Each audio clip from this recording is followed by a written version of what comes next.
Videos అంటే normal shoot కాకుండా మీరు రియల్గా ఎంతమందితో మీరు కలిసారు, ఎంతమందితో సెక్స్ చేశారు?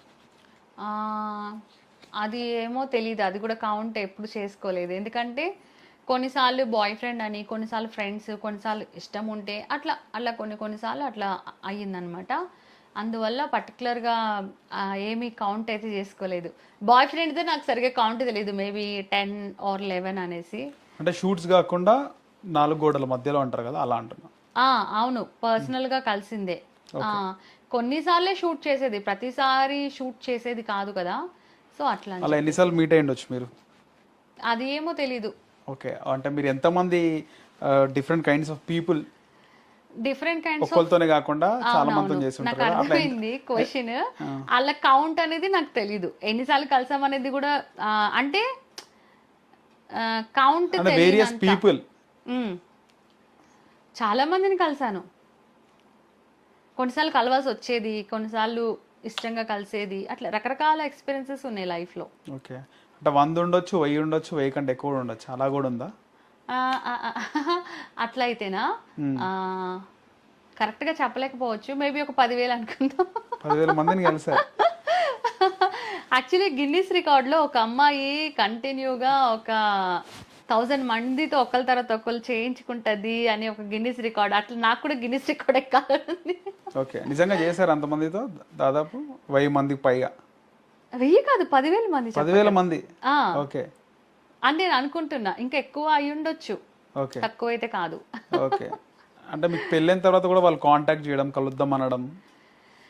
లేదు, నా ప్రాబ్లం ఏంటంటే అండి, నా ఫోన్ ఎప్పుడు ఒక్క నెంబర్ కూడా సేవ్ ఉండదు. ఇప్పుడు మా హస్బెండ్ది ఒకటే ఉంది, అది కూడా ఎందుకంటే ఎప్పుడైనా ఆయన అసలు ఏం చేస్తున్నాడు చూడడానికి, స్టేటస్ చూడడానికి, తర్వాత కాల్ చేయాలంటే నెంబర్ నాకు బద్ధకం కొద్దిగా, నెంబర్ మొత్తం డయల్ చేయాలని, అంతే తప్ప ఫ్రెండ్స్ అని కాదు, ఇప్పుడు ఎవరితో ఏం మాట్లాడడం, జస్ట్ వాట్సాప్లో ఉంటారు అంతే తప్ప ఎవరి నెంబరు సేవ్ చేసుకుని పెట్టుకుని. అంటే ఏంటంటే ఇప్పుడు సపోజ్ ఇప్పుడు అందరి ఫోనుల్లో చాలా కాంటాక్ట్స్ ఉంటాయి కదా, గబాల్లో మనకి ఏదైనా బాధ అనిపించినా, ప్రాబ్లం అనిపించినా, టప్పని ఒకరితో మాట్లాడాలంటే ఇంకోటి నెంబర్స్ ఉంటాయి చాలా మందికి, ఆ నెంబర్ ఈ పర్సన్ ఎవరు ఏంటి అనేది కూడా తెలియదు. సో అలా కన్ఫ్యూజ్ ఉండకూడదు అని చెప్పేసి నేను ఎవరి నంబర్స్ సేవ్ చేసి పెట్టుకునేది అట్లా ఏం లేదనమాట. ఓకే, సో పెళ్ళైన తర్వాత మీకు అనిపించిందా వేరే వాళ్ళతో కలవాలి అని చెప్పేసి? అనిపించింది. అనిపించింది. ఇప్పటిదాకా ఎవరు అడగలేదు క్వశ్చన్. ఓకే, అనిపించింది. ఎందుకంటే మనం ఒక హ్యూమన్స్ కాబట్టి మనకి అన్ని ఫీలింగ్స్ ఉన్నట్టే అది కూడా ఒక ఫీలింగ్. ఓకే, సో కొన్ని రోజులు హస్బెండ్ మనమే ఉన్నప్పటికీ జరా అంటే బోరింగ్ అనాలా ఏమనాలా తెలియదు, బట్ ఫీలింగ్స్ అయితే ఉంటాయి కదా. ఇంకోటి ఏంటంటే మా ఇద్దరి మధ్య రిలేషన్ అనేది ఈవెన్ ఈ రోజుకి కూడా ఇప్పుడు కూడా ఎట్లా అంటే గొడవ, ఫైటింగ్. నేను చాలా స్మూత్గా మాట్లాడతా, ప్రేమగా ఉందాము, హ్యాపీగా ఉందాము అని చెప్తా. కాకపోతే ఆయన ఏంటంటే ఎప్పుడు ఫైట్ చేస్తూ ఉంటాడు, తప్పు ఆయన చేసినా కూడా నా మీద అరుస్తాడు. నాకు అదే అర్థం కాదు, అదేంటో. నేను మెల్లగానే మాట్లాడుతున్నా కదా, నువ్వు ఎందుకు అరుస్తున్నావు అని. ఇంకా నా దగ్గర చాలా అబద్ధాలు ఆడతారు, సీక్రెట్లు, అట్లా అంటే మనిషికి మనసు ఇరిగిపోతూ ఉంటుంది అనమాట. ఇంకా అలాంటప్పుడు ఎట్లా క్లోజ్గా ఉండాలి అసలు ఏంటి అట్లా అని చెప్పేసి నేను చాలాసార్లు తనతో కూడా చెప్పాను, నువ్వు నాతో ప్రేమ ఇవ్వట్లేదు, నా పక్కన పడుకోవట్లేదు, నాతో నువ్వు రొమాంటిక్గా ఉండట్లేదు, మనం కలిసేది కూడా ఎప్పుడో అవుతుంది. అంటే కలిసే దాని గురించి కాదు కానీ ఐ నీడ్ అ లవ్, అంటే ఒక చిన్న హగ్ కానీ అలా ఏం లేదు. కాబట్టి నేను వేరే బాయ్ ఫ్రెండ్ని చూసుకుంటానని నేను చాలాసార్లు చెప్పా. తను కూడా అన్నాడు, ఎవడైనా ఎన్ని రోజులు ఉంటాడు అది ఇది అలా మా ఇద్దరి మధ్య డిస్కషన్ చాలా జరిగాయి. కానీ బాయ్ ఫ్రెండ్ అయితే ఎవరు లేరు, మా హస్బెండ్ ఒక్కడే ఉన్నాడు. కానీ ఆ ఫీల్ అయితే ఉంటుంది, కలవాలి అన్న ఫీల్, ఒక ఫ్యాంటసీ, డ్రీమ్, ఇవన్నీ అయితే ఉంటాయి. అయితే అందరూ బయటికి చెప్పరు, అందరికీ అవే ఉంటాయి. కాకపోతే నేను ఏంటంటే చెప్పేస్తున్నా అట్లా. ఓకే, పెళ్ళిన తర్వాత అమ్మాయిలకు కూడా ఉంటాయి అంటారు అయితే? ఉంటాయి, కానీ ఇప్పుడు ఆ విషయం గురించి మళ్ళీ అందరూ ఏం ఫైట్ చేయడానికి వస్తారేమో, కానీ అందరికి ఆ ఫీలింగ్స్ అయితే ఫ్యాంటసీ, ఆ థింకింగ్ ఉంటది, కానీ డేర్ చేయరు. చాలా మందికి ఉంటది కానీ అందరూ బయటకి అబ్బాయిలు ఉన్నంత ఫ్రీగా అమ్మాయిలు ఉండరు కదా. అబ్బాయిలు అయితే చెప్పుకుంటారు ఫ్రెండ్స్, అమ్మాయిలు అంత ఫ్రీగా కొంతమంది చెప్పుకోరు, కొంతమంది చెప్పుకుంటారులే. ఇప్పుడు నేను వేరే అమ్మాయిలు మేము పబ్కి వెళ్ళాం, మేమంతా చాలా ఫ్రీగా మాట్లాడుకుంటాం. అంటే వాళ్ళు చెప్తారు నాకు ఈ అబ్బాయి బాగున్నాడు, ఇట్లా అట్లా. పెళ్ళైన వాళ్ళు కూడా పెళ్ళై పిల్లలున్న వాళ్ళే అందరూ. ఓకే. సో మీరు పెళ్ళైన తర్వాత మీ హస్బెండ్కి తెలియకుండా వేరే వాళ్ళు ఎవరైనా కలిసారా? ఆహా లేదు, తెలిసి కలవలేదు, తెలవకుండా కూడా కలవలేదు. ఓకే. కానీ అలాంటి సిచ్యువేషన్స్ వచ్చాయి. కలిసే సిచ్యువేషన్స్. కలిసి అంటే ఆ కంఫర్ట్నెస్ ఒక పర్సన్ని టైం కలవగలిగే కుదిరింది. ఆ, అట్లాంటి సిచ్యువేషన్స్ ఉంటే కూడా నాకు ఇంట్రెస్ట్ లేదు ఫస్ట్ పాయింట్. ఎందుకంటే నేను ఒకటే ఆలోచిస్తాను ఏంటంటే లైక్ దాన్ని ఏమంటారు, తప్పు చేయడం అంటారు మేబీ. తప్పు చేయడానికి ఒక నిమిషం పట్టదు. కాకపోతే ఏంటంటే ఇప్పుడు నేను మా హస్బెండ్తో కూడా చెప్పాను ఆయన ముఖం ముందే, నువ్వు నాకు కావాల్సినట్టుగా నువ్వు ప్రేమగా ఉండట్లేదు, నేను వేరే వాళ్ళని చూసుకుంటానని చెప్పాను. కానీ కాకపోతే ఏంటంటే ఇప్పుడు నన్ను నమ్మి అందరినీ వదిలేసి వచ్చి నన్ను మ్యారేజ్ చేసుకున్నాడు, నాతో పాటు ఉన్నాడు, ఇప్పుడు ఒక బేబీ ఉంది. సో తిను నా పైన ఒక హోప్ పెట్టుకుంటాడు, ఒక నమ్మకము నా వైఫ్ నాతోనే ఉంటుందని. కాబట్టి ఇట్లా వేరే ఏదైనా తప్పు అనిపించినప్పుడు, అది తనకి తెలిసినప్పుడు, అంటే నేను తన ముందు మాట్లాడలేని సిచ్యువేషన్ నాకు అలా వద్దు. అంటే నువ్వు తప్పు చేసావు అట్లా వద్దు. అందుకనే నేను తన గురించి, తను బాధపడతాడు కాబట్టి, తనకు నచ్చదు కాబట్టి నేను ఇప్పటిదాకా అట్లా చేయలేదు. కానీ నాకైతే అట్లాగా ఇంట్రెస్ట్ ఉండే కానీ అట్లా ఏం చేయలేదు. కానీ మరి మా హస్బెండ్ నా గురించి అలా ఆలోచించలేదు. మా హస్బెండ్కి వేరే వాళ్ళతో అఫైర్ ఉంది, నా దగ్గర దాచాడు. సో తర్వాత ఒకరోజు అది బయటపడింది. నేను అడిగితే కూడా ఆయన అట్లా ఆన్సర్ చేయకుండా మళ్ళీ నాకు రివర్స్ మాట్లాడాడు అనమాట.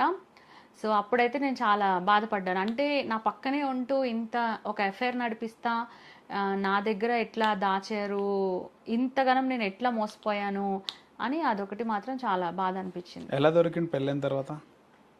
అంటే తనుకి డ్రింక్ అంటే చాలా ఇష్టం అనమాట. డ్రింక్ చేసిన తర్వాత ఫైటింగ్ చేస్తారు, వద్దంటే వినరు అనమాట. ఆ తర్వాత ఏమైందంటే ఇక్కడ నుంచి చాలా లాంగ్ ఒక ఏరియాకి వెళ్ళి డ్రింక్ చేసే వాళ్ళు అనమాట. ఫైటింగ్ అంటే మీతోనా లేకపోతే వేరే వాళ్ళతో గొడవ? నాతో బయట వాళ్ళతో ఏం ఉండదు, నాతోటే ఫైట్ చేస్తారనమాట. ఆ ఫైటింగ్ ఎలా అవుతుందంటే చాలా దారుణంగా అవుతుంది. పోలీస్ వాళ్ళు వస్తారు, విడాకుల దాకా వెళ్ళి విడాకులకి ఫీజు కట్టి ఇదంతా కూడా జరిగింది మా మధ్యలోనే. ఇంత దాకా జరిగినాయి. కానీ మళ్ళీ నేను పాప ఉంది కదా, నాకు ఎవరైనా వస్తారు కానీ పాపకి ఫాదర్ లాగా ఎవరు చూసుకుంటారు అనేసి ఒక పాయింట్ దగ్గర నేను అట్లా మళ్ళీ డ్రాప్ అవుతా అట్లా నేను కంటిన్యూ అవుతున్నాను అనమాట. అట్లా అని చెప్పేసి సో తను వేరే ఏరియాకి వెళ్ళి డ్రింక్ చేసేవాళ్ళు 2 రోజులకు ఒకసారి, 2 రోజులకు కొన్నిసార్లు డైలీ. మేము కూడా వస్తామంటే అక్కడ ఓన్లీ అబ్బాయిలు ఉంటారు, మీరు రావద్దని పాప నేను ఇక్కడ సూరమంటూ ఉండేవాళ్ళు. ఎప్పుడో 4 o'clock వచ్చేవాడు, మళ్ళీ మార్నింగ్ లేసి ఫ్రెష్ అప్ అయ్యి నీట్గా అదంతా చేసుకుని వెళ్ళేవాడు. ఏమో అనేసి అక్కడికి వెళ్ళాక వీడియో కాల్ చేస్తే కూడా ఇలాగే ఉండేవాడు అన్న. తర్వాత ఏమైంది, ఇలానే ఒక రోజు వచ్చారు, మళ్ళీ వచ్చి నా మీద ఫైట్ చేసేవాళ్ళు. అట్లా ఒక రోజు వచ్చిన తర్వాత అక్కడి నుంచి కంటిన్యూ కాల్స్ వస్తున్నాయి. నువ్వు ఆ అమ్మాయిని ఇలా చేసినావు, అలా చేసినావు, అది ఇది అంటే అసలు ఎవరు అమ్మాయి ఏంటి అంటే ఈయనేం నోరిప్పట్లేడు, అవతల మనిషి మాట్లాడట్లేదు. తర్వాత ఆ అమ్మాయి నాకు చెప్పింది అనమాట, ఇలా జరిగింది అని చెప్తే నేను షాక్ అయిపోయా. మళ్ళా తాగడానికి వెళ్ళిపోయినాడు వేరే దగ్గరికి. అప్పుడు నేను తినని కాల్లోకి తీసుకుని అడిగా, అమ్మాయి చెప్పిందంతా నిజమా అబద్ధమా? అబద్ధం అని చెప్పు, నేను ఫైట్ చేస్తా. నిజమా కూడా చెప్పు, నాకు నిజం తెలియాలన్నా. ఆ అమ్మాయి చెప్పేదంతా నిజమే అన్నాడు. సరే అయితే ఓకే, అమ్మాయి చెప్పేదంతా నిజమే కదా. నేను అమ్మాయికి చెప్పిన సారీ అంటే యాక్చువల్లీ ఆ అమ్మాయిది కూడా తప్పు ఉండొచ్చు కదా. ఇప్పుడు ఈ రోజు జరిగింది కదా, ఎన్నో రోజులు బట్టి మీ ఇద్దరి మధ్య జరుగుతుంది. ఈ రోజు మీ ఇద్దరికి నచ్చలేదు కాబట్టి ఇప్పుడు అమ్మాయి యాజ్ అ వైఫ్గా నాకు కంప్లైంట్ ఇస్తుంది. మరి ఇన్ని రోజులు మీ ఇద్దరు కలిసి ఉన్నప్పుడు అప్పుడంతా నీకు నచ్చదు కదా, మా హస్బెండ్ ఇప్పుడు నీతో ఏం చేస్తున్నా అప్పుడే నువ్వు నాకు చెప్పాలి కదా. అప్పుడంతా ఆ అమ్మాయి ఫుడ్ వండిస్తే ఈయన తీసుకొచ్చి నాకు ఇచ్చేవాడు. అట్లా చాలా జరిగినాయి, నాకు తెలియదు అదంతా. నేను ఒక్కసారిగా అసలు ఇట్లా బ్లాంక్ అయిపోయా. ఇన్ని రోజులు బట్టి మా ఆయన వెళ్తా ఉన్నాడు, అయినా కూడా నేను ఎందుకు డౌట్ పడలేదు. అంతగానం మళ్ళీ వచ్చి నాతో ఫైట్ చేసేవాడు. అంతంత టైం అక్కడ వాళ్ళు హ్యాపీగా ఎంజాయ్ చేస్తూ ఉంటే నేను ఎందుకు ఇక్కడ ఇలాగా అని చెప్పేసి నేనేమన్నానంటే, నువ్వు చేసింది నేను చేస్తే అది నీకు తెలిస్తే నీకు ఎట్లా బాధ అనిపిస్తే తెలుస్తుంది. సో ఆయన చేశాడు కాబట్టి నేను కూడా చెయ్యొచ్చు, కానీ నేను చేయలేదు ఇప్పటిదాకా. ఎందుకంటే ఆ తర్వాత నాకు చాలా బాధ అనిపించింది. ఎవరికి చెప్పుకోను, మా మమ్మీ వాళ్ళకి చెప్తే వినరు, వాళ్ళ మమ్మీ వాళ్ళకి చెప్పినా వినరు, ఈ అబ్బాయికి చెప్పినా వినడు. సో నేను అప్పుడు చెప్పాను అనమాట, నువ్వు తాగేది ఉంటే నువ్వు తాగింట్లో, ఇప్పటి నుంచి ఏ ఫ్రెండ్స్ దగ్గరికి వెళ్ళేదొద్దు, ఎవరి దగ్గర కూర్చుని తాగేదొద్దు అని చెప్పాను. చెప్తే సరే అంటే ఈ రోజుకి అడుగుతా, ఆ అమ్మాయి చెప్పింది అబద్ధం కదా, నువ్వు చెప్పు ఒక మాట, నేను నీ మాట నమ్ముతా అంట. కాదు నిజమే అంటాడు. ఇక అది నిజం, అది నేను యాక్సెప్ట్ చేయాలి. సో అట్లా జరిగింది. ఓకే, అది మిమ్మల్ని మోసం చేసిన సందర్భం అయితే చాలా అంటే చాలా బాధేస్తుంది కదా ఏ వైఫ్ కైనా. ఒకటే ఉందా స్టోరీ, ఇంకేమన్నా అనిపించిందా? ఆ! అదే. అంటే డైలీ ఆ అమ్మాయిని కలవడానికి ఈయన వెళ్ళేవాడు. అక్కడ ఉండేవాళ్ళు. ఆ అమ్మాయి ఇద్దరు కలిసేవాళ్ళు. కానీ ఆ విషయం నాకు తెలీదు. తర్వాత ఒకరోజు వాళ్ళిద్దరికి ఏం గొడవైందో ఏమో అప్పుడు ఆ అమ్మాయి బయట పెట్టి చెప్పింది.